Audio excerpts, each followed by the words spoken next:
Hi there, I'm Himali. Hope you have seen the history of steampunk video.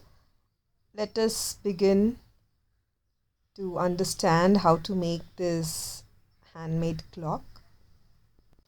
Now, depending on what design you choose, how you want to make it look like, we first purchase the materials. So when I first made this square and this circle clock, this design I purchased from the iCraft design studio. It was a kit which is shown something like this, and I altered it according to my design and my needs. अब मुझे इस बार ring वाला जो design है वो same रखना था और उसके अंदर के डायल का जो डिज़ाइन है वो चेंज करना था, तो मैंने मटेरियल अपने हिसाब से ऑल्टर कर दिया. तो जब भी आप ये वॉल क्लॉक बनाएं, आप पहले अपने हिसाब से अपने माइंड में एक डिज़ाइन रेडी रखिए. अब इस वक्त मैंने क्या किया है, अमेज़ॉन से मैंने ये रेडी बेस ख़रीदा जहाँ पे डिजिट्स है, क्लॉक की मोटर है, क्लॉक के हैंड्स है, and I combined this with that ring which I already brought from iCraft studio. अब इसके जो मैकेनिकल एलिमेंट्स है ये आप कहीं से भी ख़रीद सकते हैं. आप बहुत सारी डिज़ाइंस है जो 4-4 या 8-8 के पैकेट्स में आते हैं, आप उसको चूज़ कर लीजिए अपने हिसाब से, या फिर आप उसको मशीन में जो फैक्ट्रीज़ में बल्क में बनवाते हैं आप वो भी बनवा सकते हैं. If you are into making and selling the art products or exhibitions like that, you can invest in these MDF cutout pieces. आपको डिज़ाइन की चॉइसेस ऑनलाइन मिल जाएगी, या फिर इंडस्ट्री या फैक्ट्री वाले जो आपको बल्क में इसको काट के देंगे उनके पास भी रेडीमेड डिज़ाइंस होती है. अगर आपको इन्वेस्ट नहीं करना है और सिर्फ एक पीस के लिए बनाना है, एक क्लॉक के लिए बनाना है, तो अमेज़ॉन्स और गूगल पे भी आप डायरेक्ट सर्च कर सकते हैं. You can put MDF mechanical gears और क्लॉक किट्स, एंड आपको ये ऐसे सारे बल्क में मिक्स डिज़ाइंस मिल जाती है. ऑफ कोर्स उसमें चॉइसेस नहीं आएगी, but this much is also enough. तो आगे बढ़ने से पहले हम समझ लेते हैं कि ये MDF एग्जैक्टली होता क्या है. तो from the trees and all this logs, बड़ा बड़ा वुड जो है वो इंडस्ट्री में लिया जाता है, लाते हैं, उसको क्रश करते हैं, यानी उसको चिपिंग बोलते हैं, यानी छोटे छोटे पीसेस में उसको उसके चिप्स या उसका जो भूसा बोलते हैं वो काट लेते हैं. ऑल्टरनेटली वो फर्नीचर के फैक्ट्रीज़ वगैरह में से जो वेस्ट होता है भूसा जो लकड़ी का, वो भी यूज़ किया जाता है. दे wash it, they clean it, they dry it. जब ये भूसा प्रोसेस हो जाता है उसके अंदर वैक्स और रेजन्स जैसे मटेरियल्स ऐड करके उसको पतली सी शीट्स में डाला जाता है, and this is how we get many sheets of MDF.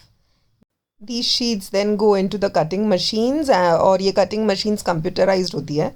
सो जो भी उसमें शेप्स कंप्यूटर में फीड किया जाता है उसके हिसाब से अलग अलग उसके MDF शीट में से शेप्स कट होते हैं, और आप इसको any craft store, near by craft store में से ख़रीद सकते हैं, या फिर ऑनलाइन भी in different packets, assorted packets ये मिल जाता है.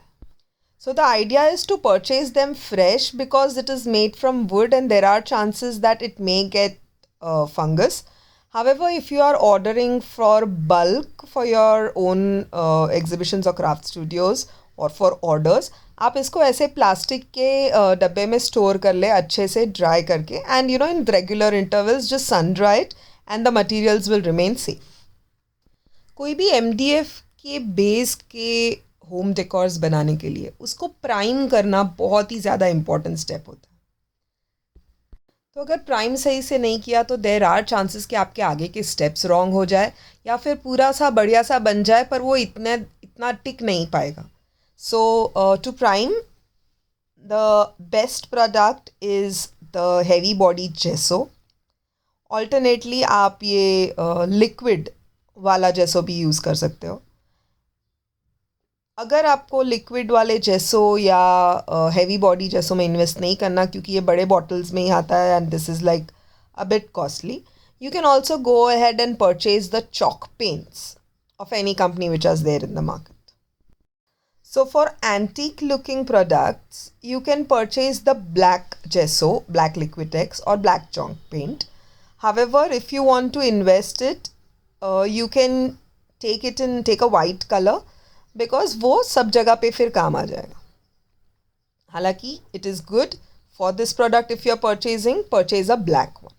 Now don't forget to apply this gesso with the brush everywhere, like in the inner edge, on the outer edge, and not only on the upper side, but it is very important to paint it on the lower side also, because याद रखिए gesso हम इसलिए लगा रहे हैं ताकि वो wood का जो exposure है to the air वो protect हो जाए. So when we apply a layer of gesso, you will see कि वो absorb हो गया wood के अंदर, यानी wood के अंदर pores थे, तो वो pores सारे बंद हो गए, and our surface is now free from any exposure to fungus or any such things. Also अब इस पे आप जो पेंट करोगे वो प्रॉपरली उस पर बैठेगा, वो कलर अंदर नहीं चला जाएगा, वो एब्जॉर्ब नहीं हो जाएगा, वो प्रॉपरली कलर दिख के आएगा. आप ये जेसो का एप्लीकेशन ये ऐसे स्पॉन्ज ब्रश से भी कर सकते हो या सिंपल पेंट ब्रश से भी कर सकते हो, but remember that when you apply this thing does not take time to dry. So take care कि अगर ज़्यादा टाइम आपको लग रहा है तो keep on washing the brushes in between. Also when you do this, do not use any water. So to protect brush, if you are washing them in between, make sure you dry it well and then again apply. You don't have to apply too many coats because इसके ऊपर हम paints apply करेंगे. A single light coat is enough, but make sure you don't use any water, I repeat, because that will not protect it. This will take max 10 minutes to dry and your first step is ready. So अगर आपको इसमें कोई doubt है तो आप मुझे contact कर सकते हैं या फिर let us continue with the next step.